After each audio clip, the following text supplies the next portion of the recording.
Hello friends, welcome to our channel.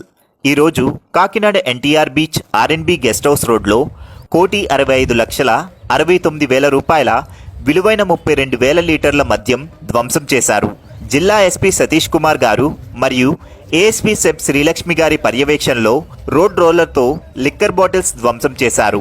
Kakinada జిల్లాలో 1,406 కేసులకు సంబంధించిన ఐడిపిఎల్, డిపిఎల్, ఎన్డీపీఎల్ మద్యాన్ని గత 2 సంవత్సరాల కాలంలో స్వాధీనం చేసుకున్న సెబ్ మరియు లా అండ్ ఆర్డర్ పోలీసులు 94,737 మద్యం బాటిళ్లు మరియు 12,532.45 లీటర్ల నాటుసారా ధ్వంసం చేశారు. దానికి సంబంధించిన విజువల్స్ ఇవన్నీ